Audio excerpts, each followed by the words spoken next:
Good evening, ladies and gentlemen, and welcome to Conversations Cafe. I'm your host, Carl Evans, Senior Director of Operations and Hope for the Day. And we had a different show slated. We sort of planned these things in advance, and we had a much different program slated, but I think it's for obvious reasons, I decided to sort of change things around. And like a lot of folks, the whole Hope for the Day organization has sort of been rocked and saddened and activated. And, you know, the team and, our whole sort of general communities been sharing a lot of expression. Some went marching, others found themselves, just at a loss for words. And there's a lot of different ways that we can respond to what's been happening over the last couple of days since May 25th.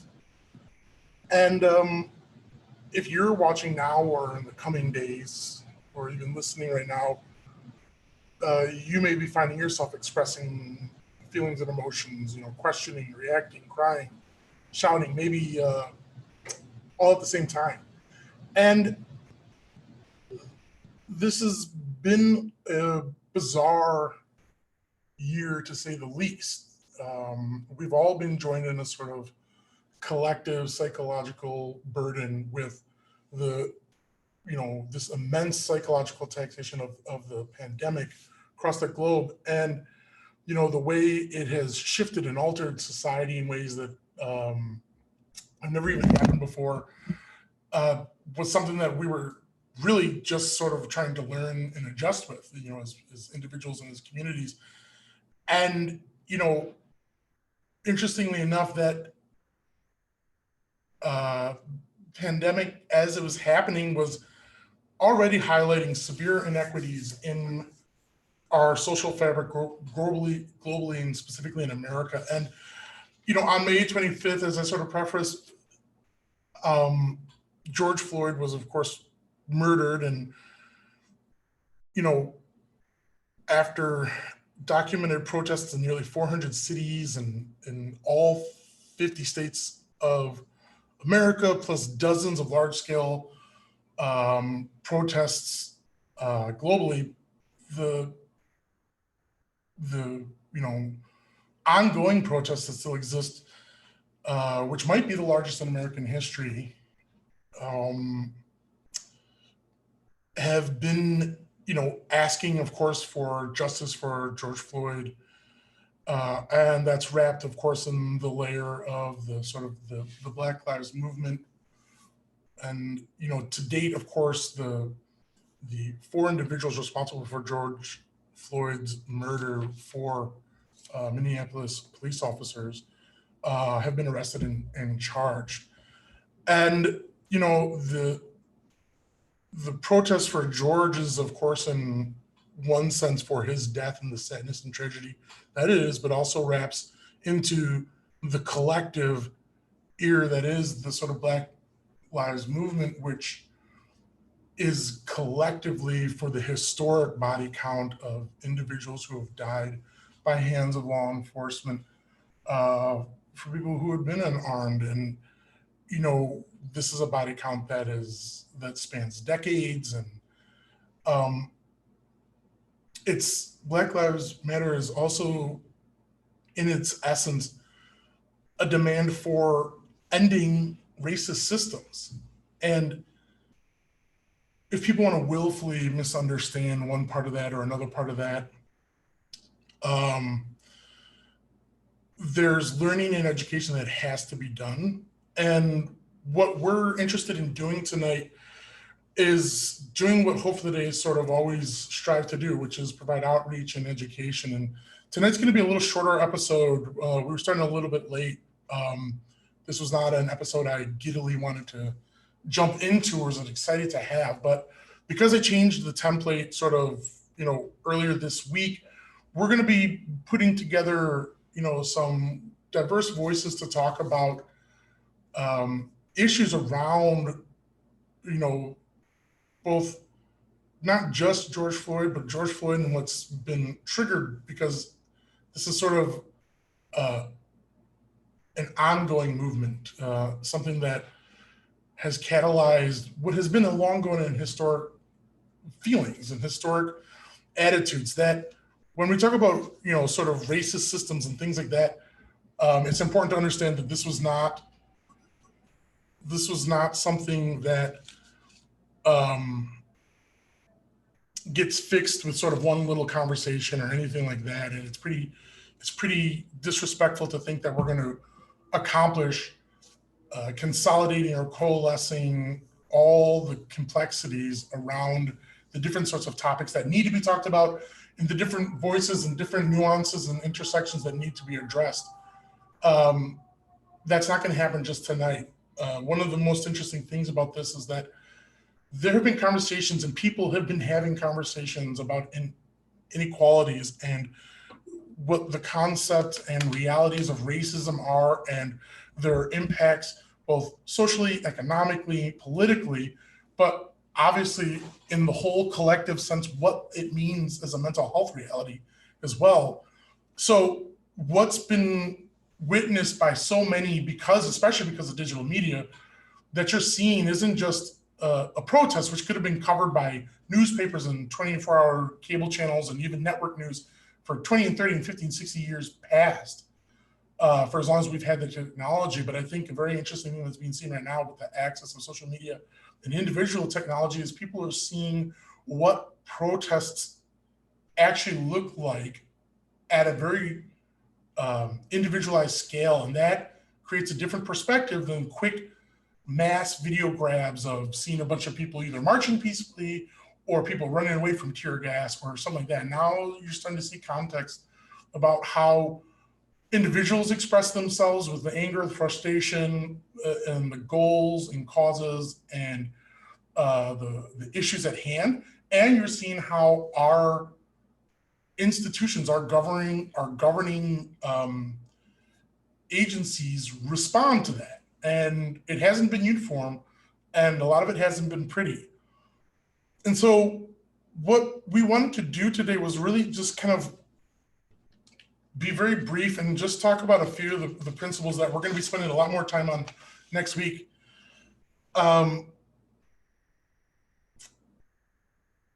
When we think of the mental health conversation, being proactive, Hope of the Day has a nice distinct history of being able to talk about the intersectionality of mental health and how it has a disparate experience based on, unfortunately, on race and on gender and on economics and even on geography. And as we stand in the midst of this sort of movement that came from the tragedy of Mr. Floyd's death, we're just continuing that conversation. That voices need to be heard. And one of the things that I thought was really interesting is that in listening to folks talk, and when I mean folks, we're talking about people who feel a direct connection because they're persons of color, and talk to people who are identified as white, Caucasian, and feel connected. They want to support. They want to learn how they can support. And I think it's interesting that one of the most effective things that needs to be done is to sort of help generate understanding on what is the anger point and what is the issue. Because from our standpoint, when talking about the mental health aspect of all this, it's not enough to just simply say, oh, it's very sad and it's seeing all of this protesting and violence is traumatic. It is. It absolutely is. But, and we're going to have much more detailed conversations about what racism looks like and in all the different ways that it historically has been impacted. But because it's so complex, it's hard for people to really, I find it's hard for people to really to comprehend what it is and what it is to understand, so that when they hear things like Black Lives Matters, when they hear people protest no justice, no peace, when they hear people sort of, whether it's social media or this or the other, sort of talk about like, we need to dismantle racist systems, I actually believe that that can sort of drown out, or sort of like people's eyes can sort of glaze over, because the idea of racist systems just sounds like this sort of foreign, nebulous thing. And like I said, this is going to be a little bit of a shorter conversation, um, because especially in America, the traditional way of talking about racism is to take a really academic approach, and you kind of have these like sort of two approach vectors. You'll either have the one that's going to basically start with a hopefully accurate history and timeline of racism in America, which will begin somewhere with the introduction of slavery to North America, along with an acknowledgement of the sort of early interactions with Native Americans and the ongoing historic interactions turned into brutalities that the Anglo and Spanish and French colonists will have had with the Native Americans, and then the ongoing story of slavery into, you get to the American Civil War, and then you'll learn about, you talk into segregation and the Jim Crow laws and disenfranchisement from voting. And once you get to the civil rights movements, and segregation and Jim Crow laws sort of come into play, and then, racism has to take a more subtle tone. And so it becomes a series of things like redlining, which was this idea of restricting ethnic individuals, primarily Black folks, from moving into certain spaces. So like they couldn't get mortgages if they moved onto this land because a local bank wouldn't approve it, and X, Y, and Z. And as a principal fact, the so-called war on drugs, by the people who invented the concept of the war on drugs, said it was a great vehicle to help induce an intensive policing structure around minority communities with African Americans in mind, and other people of color. And that's kind of, and then you get that sort of a story, and it kind of like starts to get a little shaky as it moves into the 80s and 90s and into 2000s, as people feel like racism with a big R, the big concepts of racism seem to disappear. And the other way people would historically talk about racism would be if you wanted to get a detailed timeline of the American history with race relations related to Blacks.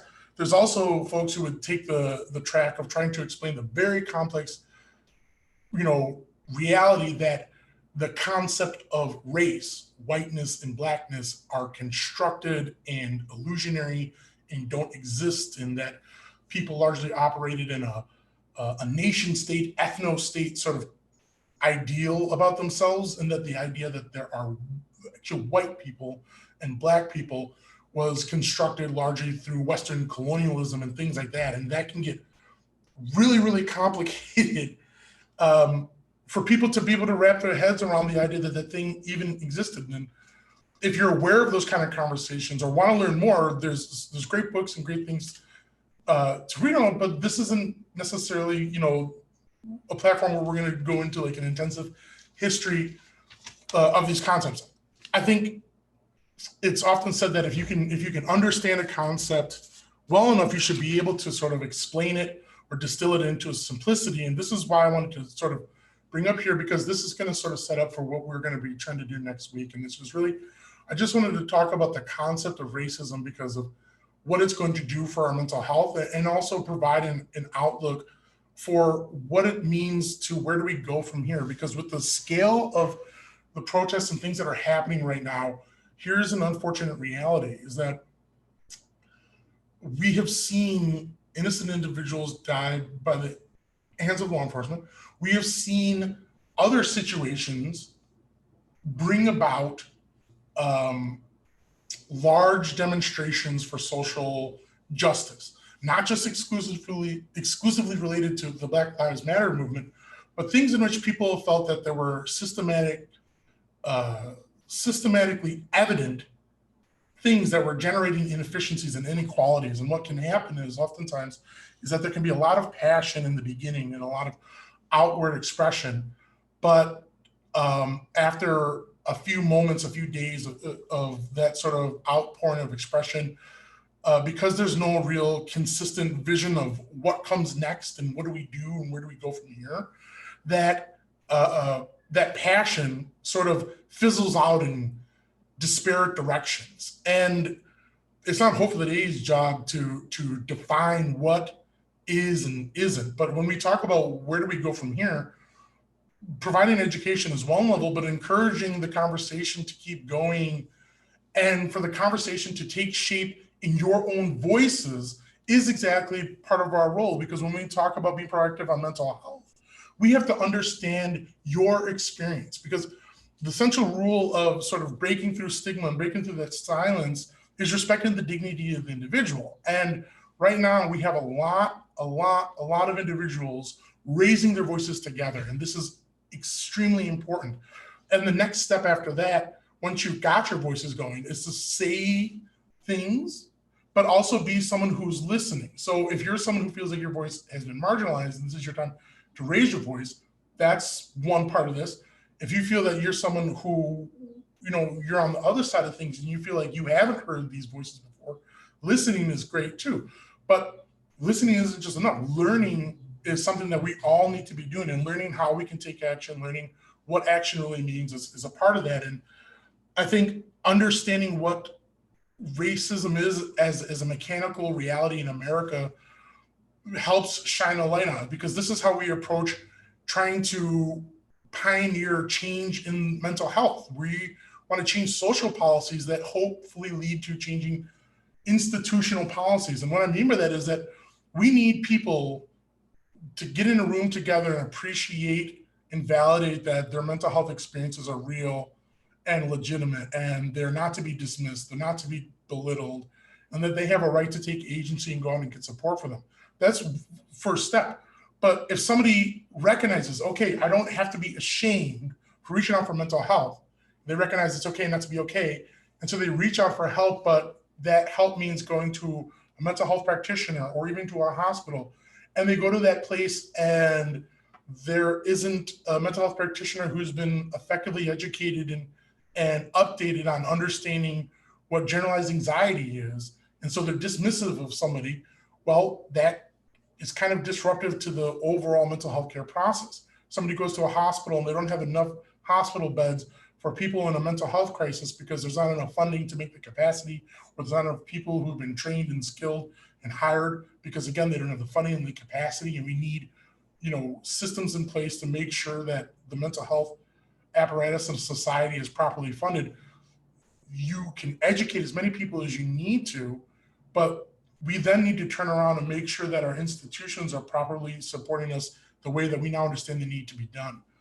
And so, while people are raising their voices and pinpointing the sources of anger and the sources of where we are visibly seeing things wrong, the law enforcement, for instance, is not the actual root of the problem. And that's not saying law enforcement isn't a problem. What I mean by that is law enforcement in a governing apparatus is an extension, right? It's an arm.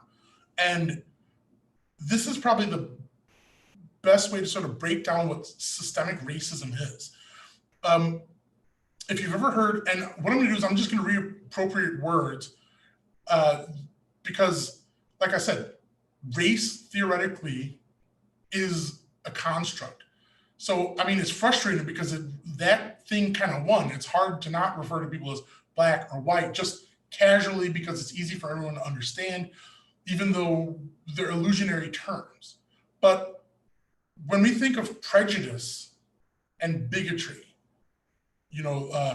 that's a dislike and intolerance for a person based on some aspect of their identity. And that identity could be their geography, it could be the physical shape of their face, it could be the pigmentation of their skin, okay? Bigotries and prejudices would not be the same as not liking somebody because of a personality trait, some sort of individual trait, okay?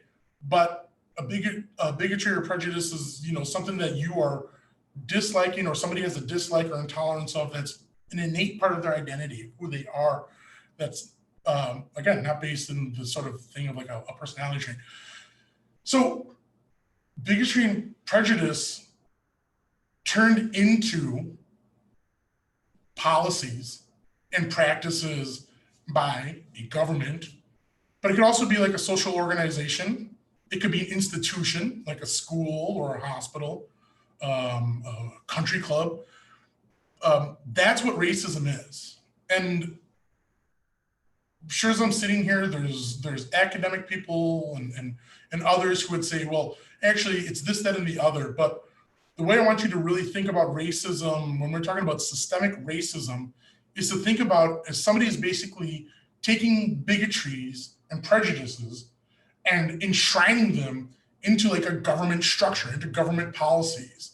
And what they're doing with that isn't just for window dressing, they are enshrining bigotry and prejudice into government structures or institutional policies to create a hierarchy, basically a hierarchy of control that excludes whoever that target group is from access. And typically it's social or economic or legal, and well, really any sort of kind of access that a community can provide, even down to access to food and physical safety. That's what systemic racism is. And one of the things that a lot of people have a hard time understanding is that, you know, racism is not something that just has one set flavor. Okay, slavery is not the only methodology in which racism exists. A sort of sniff test of this sort of assessment of what racism is, that it's bigotry and prejudice turned into government and institutional policy, is the concept of skin color. If you were to look at just about almost any country that I can think of that's had any interaction with a Western colonial power, I really mean this, any country that you can think of, from Mexico to India to Japan, any country that has ever had any interaction with Western colonial power, look and talk to folks and listen to folks and ask if there's politics around skin color, around being darker skinned or lighter skinned. And just leave it right there and see what people say. And some people might, no, there's nothing, it's no big deal. And others might be like, talk about that. And, you know, that's how systemic racism works. It bleeds into a lot of different things. It's not just big overt laws like segregation, coloreds in this fountain, whites to this fountain. And remember, the goal for systemic racism and racism policies is exclusion. It's always about exclusion and trying to suppress into a hierarchical control. So in America, if you play the history timeline system, sure as you're sitting here from the earliest first people who landed here from the Anglo-colonials in the 1620s, 1630s forward, you're going to see population segments who found themselves on this sort of cultural and social hierarchy totem pole. And there were people who were higher up and people who were lower down. And a lot of the times it was based on their religious affiliations and things like that. And at the bottom, just by default, were slaves. And post-slavery, whether it was people based on their nation state or their religions who will come to America in large numbers, they will find their own abuses and injustices and prejudice and systematic policies against them.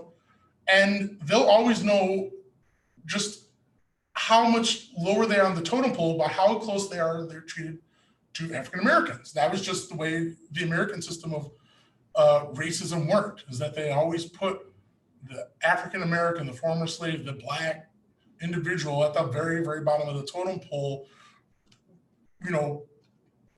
basically adjacent to Native Americans, who were given even less agency, if it's possible, to access in America at all. And so what does that do? Well, exclusion for participation as a goal,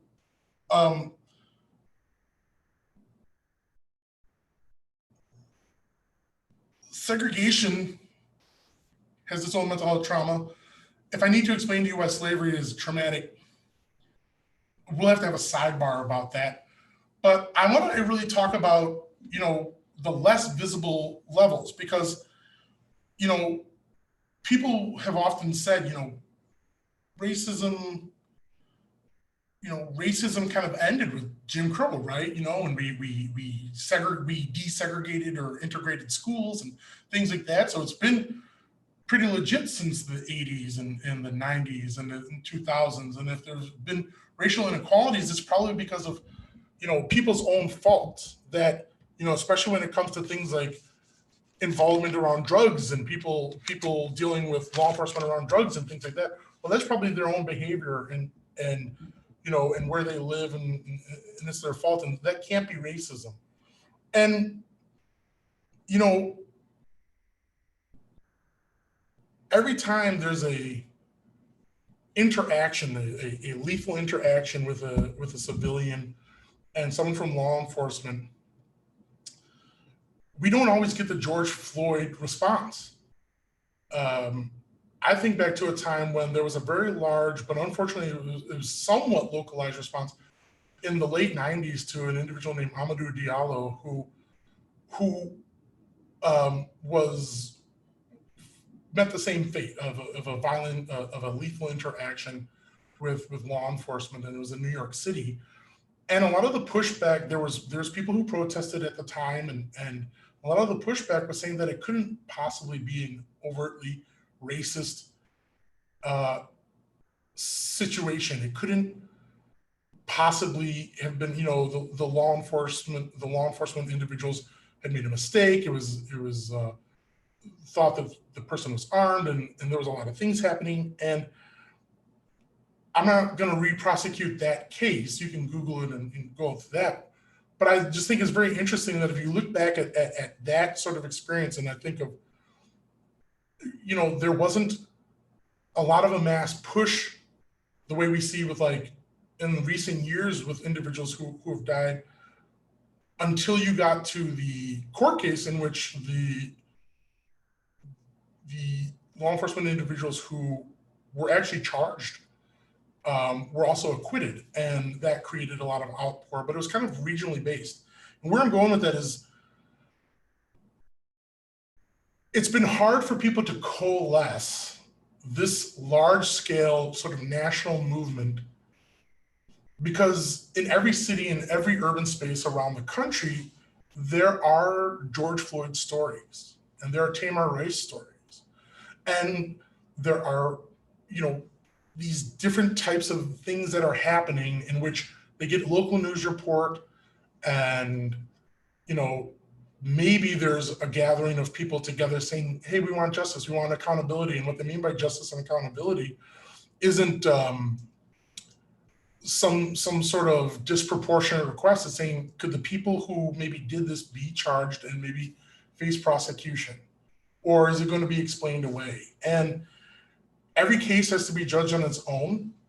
Every case, needs its own prosecution and its own story. But the fact is that we consistently see a failure for that accountability. We consistently see a failure for parts of this system to treat individuals of a darker skin pigmentation at the same consistency as other individuals who have a lesser melanin content, who fit the white model. And that's kind of where the Black Lives Matter idea comes from.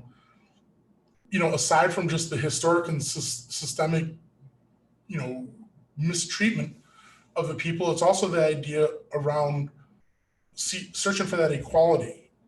And George Floyd, unfortunately, his death was a catalyst, which I sort of touched on earlier today, that it was a catalyst for an anger that people have just historically and cumulatively been feeling. And that devaluation is part of that bigger movement. And that devaluation is also part of the persistent and inherited psychological trauma that people carry with them who feel impacted by these systems of racism. And this is something that might be really hard to be appreciated, is because when people start to share their stories of how they feel that systemic racism has impacted them, it always seems to be met with skepticism or a needs further validation. it's hard for me to wonder if George Floyd's passing would have generated the movement of feelings and people and demonstrations that it has, it wasn't caught on video. In March 2020 of this year, another individual named Breonna Taylor passed away from very dubious, circumstances in her own home. And it was right during the onset of, we were quarantining in because of COVID and all that kind of stuff. But the situation fits the same pattern of seemingly an individual who was, by all intents, was unarmed, and yet faced a very, very lethal interaction with law enforcement. And the details of her experience are completely different from George Floyd's. But again, sharing that similarity of just this really bizarre, lethal, unarmed interaction. I wonder if there had been video for that, would there have been a movement then, sooner? It's hard to tell. But systemic racism by design minimizes voices and minimizes the weight of these voices in society. And so I think the best way to sort of close out what we're bringing up here is that in the following weeks, we're going to really be spending a lot of time talking about understanding, of course, the impact and the weight of trauma, but really also talking about what do we do from here? Because hopefully today's goal is about creating bridges. It's about providing education, and it's about sort of bringing resources here. And so one of the things to do when we are confronted with this sort of reality is to wonder, something somebody had asked me, for instance, earlier this week was two of the cops who have been arrested in George Floyd's situation are what qualifies minorities, as people of color, right? An Asian man and an African American man. And this person very legitimately asked me, so are they racist? And understanding how messy the term racist is, right? And racism and all that kind of stuff, as I just went through. It's pretty, it's a pretty interesting concept, because I think we've heard people ask, like, what is a racist? And those two officers do not have to in any way, one, be white, or two, hold a single prejudice bone in their body to perpetuate racist systems and practices. And this is kind of where I wanted to close out tonight, is that understanding. And this is probably one of the biggest obstacles to people sort of finding real unity. We have a large community of individuals who are united and things need to change and things are kind of jacked up. But there's even a lot of people who want to support, they're there with the emotion and they're there with the spirit of what's happening right now, but they ask or they verbalize, how can I help and how can I support? And there's a back end conversation of, well, you can learn, you can read and get more. But I think one of the most salient things that I could impart today for people to really, really drive home in their minds, and this is even for people, if you've been active in the streets already, and you're good and set to go, and you've got a clear vision of what you think reform will look like and improvements and how we can make it better. But I think with this, there were three other cops around the individual who put his knee on George Floyd's neck, which ultimately, according to the autopsies, led to his asphyxiation. And like I said, one other fit the Caucasian so-called white designation, and two others were persons of color. And none of them had to be bigoted or hold a single racist bone in their body to support and perpetuate racist systems, okay? And the way I want you to think about that is the fact that one of the biggest misnomers in this country, for sure, is the belief that racism is exclusively manifested by this character who is a white male, who's a foaming mouth, cross-burning racist. That's what racism is. And if it's not that threshold, if they're not, fitting, waving certain flags and saying all the certain buzzwords, just virulently heinous things about Black people and other religious creeds and all this kind of stuff, that's racism. And if it isn't that, then it's a misunderstanding or it's some sort of nuanced thing. But and it makes me think of this scenario I used to think about when I was a little bit younger, that segregation, for instance, had a rule of separate but equal, and it went right down to the concept: if there were two public drinking fountains, there was a labeled white's drinking fountain and a labeled colored person's drinking fountain. So if somebody walks up, a Black person walks up to the white drinking fountain, and you can, man, woman, little kid, they walk over to the drinking fountain and they start drinking from it. And a cop walks up to them and the cop says, "Hey, person, that's your drinking fountain." And he doesn't beat the person, shoot them, rough them up, call them bad words. He said, "That's your drinking fountain. Go to that drinking fountain." And the person goes to the colored drinking fountain because they're Black and they fit the designation color, and that's that. The scenario would be: is that cop in the segregation area, is that cop racist? And you could be like, well, he wouldn't have to be racist, because if he took an oath, he's got to obey and serve and uphold whatever the laws are passed. And if the laws are passed by the people, so he's just doing his job with the laws. So that's his job. And somebody else could be like, well, isn't there a moral obligation? And if there's something wrong and segregation is morally wrong, then he should not enforce the law or resign and not be a cop. And I always wonder, how would the cop even know what racism is?